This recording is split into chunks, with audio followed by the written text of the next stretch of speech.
The Ferris wheel creaked. It loomed over the abandoned carnival like a skeletal giant. Rust had eaten away at its once bright paint, leaving only ghostly traces of its former glory. Below, the tattered remnants of colorful flags fluttered in the night breeze, their whispers sounding like mournful cries. The air hung heavy and still, thick with the scent of decay and something faintly sweet, like cotton candy left out in the rain. Shadows stretched and twisted from the broken-down rides, reaching towards the three friends who dared to venture into the carnival's depths. Sarah, Mike, and Jenna stood at the edge of the grounds, their breath misting in the cool night air. The carnival, once a place of laughter and light, now seemed to pulsate with an unseen energy, a darkness that sent shivers down their spines. They had heard the rumors, whispered among their classmates in hushed tones. The carnival, abandoned for years, was said to be haunted, a playground for something sinister that lurked in the shadows. Are you sure about this, Sarah? This place gives me the creeps. Don't be such a scaredy cat, Jen. It's just an old carnival. Besides, what's the worst that could happen? Yeah, Jenna, it's probably just some raccoons making those noises. But his voice lacked its usual bravado. The shadows seemed to deepen around them, swallowing his words. With a mix of trepidation and excitement, they stepped through the broken gates. The carnival's silence was unnerving, broken only by the creaking of the Ferris wheel and the rustling of the wind through the tattered flags. They wandered through the desolate midway, their footsteps echoing on the cracked asphalt. The remnants of forgotten games and attractions lined the path. A ring-toss booth with its prizes long gone, a booth with a faded sign that read, "Test your strength," a fortune-teller's tent flapping in the breeze. The air grew colder as they approached a large, striped tent at the far end of the midway. A faded sign above the entrance read, "Clown Town." Even in the darkness, they could make out the distorted image of a clown's face, its painted smile twisted into a grotesque grin. This is creepy. Let's just turn around and go. No way, Mike. This is where all the fun is.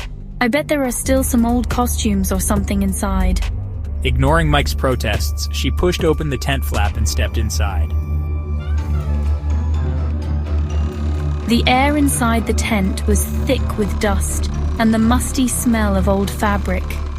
Cobwebs hung from every corner, and the floor was littered with broken props and discarded costumes. A single ray of moonlight sliced through a tear in the canvas, illuminating a dusty figure in the center of the tent. It was a clown mannequin, dressed in a tattered, brightly colored suit. Its painted face was cracked and peeling, revealing the blank stare of its plaster eyes. The sight sent a chill down my spine, but there was something else. Something about the mannequin that made me uneasy. As I stepped closer, I noticed that the mannequin's head was turned, its vacant eyes seeming to follow my every move. I could have sworn that its painted smile had widened, revealing a hint of sharp teeth beneath. Suddenly, a low, guttural laugh echoed through the tent. I spun around, my heart pounding in my chest. The laughter seemed to come from everywhere and nowhere at once. It was a chilling sound, filled with malice and something else, something ancient and evil. "Run!" Panic surged through Sarah. She screamed, her voice hoarse with terror. She turned and bolted towards the entrance, Mike and Jenna close behind. But as they reached the tent flap, a figure stepped into the moonlight. It's the clown. No longer a lifeless mannequin, it now moved with a jerky, unsettling grace. Its painted smile stretched impossibly wide, revealing rows of sharp, pointed teeth. Its eyes, once blank and lifeless, now glowed with a malevolent light. The clown let out another chilling laugh, the sound echoing through the empty carnival. It took a step towards them, its movement slow and deliberate, like a predator toying with its prey. They scrambled back into the darkness of the midway, the clown's laughter echoing behind them. Their fear lent them speed, but the clown was faster, its laughter growing louder, closer. They dodged through the abandoned attractions, their lungs burning with exertion. The carnival seemed to twist and turn around them, becoming a labyrinth with no escape. The clowns' laughter followed them, echoing off the broken rides and distorted mirrors of the funhouse. They stumbled into the funhouse, hoping to lose the clown in its maze of mirrors and distorted perspectives. But the funhouse, once a place of laughter and amusement, now seemed to pulse with a sinister energy. The air grew heavy, filled with the scent of stale popcorn and something metallic, like blood. The mirrors, once reflecting distorted but harmless images, now showed grotesque figures, their faces twisted in silent screams. The clown's laughter echoed through the hall of mirrors, bouncing off the distorted glass, disorienting them. They ran through the maze, their reflections multiplying and distorting around them. The clown was everywhere and nowhere, its laughter a constant torment, a reminder that they could not escape.